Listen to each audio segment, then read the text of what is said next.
آپ کے دل میں رچنس ہو تو فارغ کریں اپنے آپ، ٹائم نکالیں اللہ تعالیٰ کے لیے، اور پھر دیکھیں آپ کے مسئلے کیسے حل ہوتے۔ کئی لوگ سے میں نے سنا ہے، ایک بھائی بہت مشکل سے گزر رہے تھے،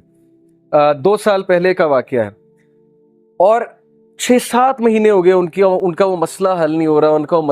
ہو رہا، کوئی فیملی پرابلم تھی۔ اور ایک دن مجھے ملے and he was so happy، اور انہوں نے مجھے ایک سینٹینس کہا جو میں کبھی نہیں بھولوں گا۔ انہوں نے کہا کہ علی بھائی all it took was one تہجد، that's it۔ لیکن 6 مہینے مجھے کبھی ٹائم نہیں ملا، مجھے لوگوں سے ملنے کا ٹائم مل گیا، مجھے لوگوں سے کہانیاں سنانے کا ٹائم مل گیا، لوگوں کی سننے کا ٹائم مل گیا، لیکن تہجد کا ٹائم نہیں مل رہا تھا۔ all it took was one تہجد، اور میرا مسئلہ حل ہو گیا۔ تو امام شافعی رحمہ اللہ نے کہا کہ میکنگ دعا ایٹ دا ٹائم آف تہجد is like an arrow which does not miss its target. تو باقی یہ کہ اللہ دعا آپ کریں اور نہ ملے یہ ایک الگ بات ہے، ظاہر ہے اللہ تعالیٰ وہی دیں گے جو بہتر ہے، لیکن یہ سینٹینس یاد رکھنے والا ہے کہ all it took was one تہجد۔ تو اپنے آپ کو فارغ کریں، ٹائم نکالیں اللہ تعالیٰ کے لیے، یہ آپ کے ہی لیے بہتر ہے۔ اور پھر یہ حدیث، انس بن مالک reported the messenger of Allah صلی اللہ علیہ وسلم said، Allah Almighty said، حدیث قدسی ہے، O son of Adam, if you call upon me and place your hope in me, I will forgive you without hesitation۔ اگر تم ہوپ میرے سے لگاؤ گے، امید میرے سے لگاؤ گے، تو میں تمہیں معاف کروں گا،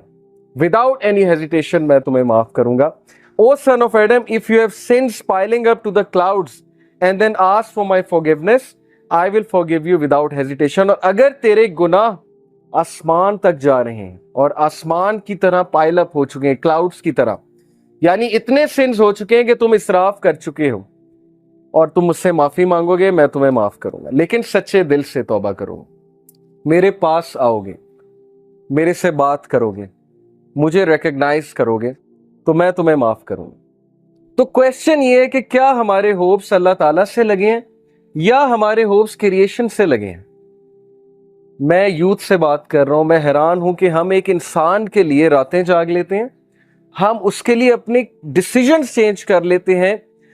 کیریئر کے جو ہماری لائن ہے اس کو چینج کر دیتے ہیں ایک انسان کو پانے کے لیے،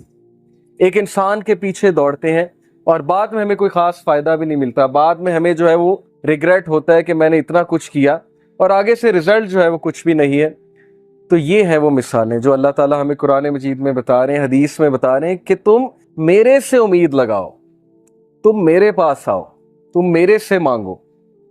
پھر دیکھو کہ تمہارا مسئلہ حل ہوتا ہے کہ نہیں ہوتا ہے۔ اور امید لگانے کے حوالے سے ابن تیمیہ رحمہ اللہ لکھتے ہیں، ان کی ایک کتاب ہے kalamullah.com پہ آپ جائیں تو وہاں پر ایک کتاب ہے ابن تیمیہ کی، I think relief from distress, yes exactly یہ نام ہے، ریلیف فرام ڈسٹریس، کے ڈسٹریس سے ریلیف کیسے ملنا ہے، اوکے یہ کتاب ہے۔ وہ کتاب اس آیت کی تفسیر ہے، لا الہ الا انت سبحانک انی کنت من الظالمین، صرف ایک آیت کو پکڑا ہے ابن تیمیہ نے اور پوری کتاب لکھ دی۔ اس میں وہ ایک بات لکھتے ہیں کہ اسلاف جان بوجھ کر یہ دعا کرتے تھے، یہ بھی ایک دعا تھی ان کی کہ ہماری دعائیں ڈیلے ہوں، ہماری دعاؤں کی قبولیت ڈیلے ہو۔ اب یہ ہمارے لیے، ہم جیسے لوگوں کے لیے جو دنیا میں بہت ڈوبے ہیں، بڑی عجیب بات ہے۔ ہم تو چاہتے ہیں یوں دعا قبول ہو، میں اللہ سے مانگوں اور چیز میرے سامنے ہو، چاہے وہ میرے لیے بہتر ہے یا نہیں ہے۔ اسلاف کہتے تھے کہ ہم جان بوجھ کے وش کرتے تھے کہ دعائیں ڈیلے ہوں، کیوں؟ کیونکہ جب بندہ دعا کر رہا ہوتا ہے اس کا تعلق ہی اللہ سے اور ہوتا ہے، تو وہ اس تعلق کو انجوائے کرتے تھے کہ ہم تکلیف میں ہیں، ہم کسی ڈسٹریس میں ہیں،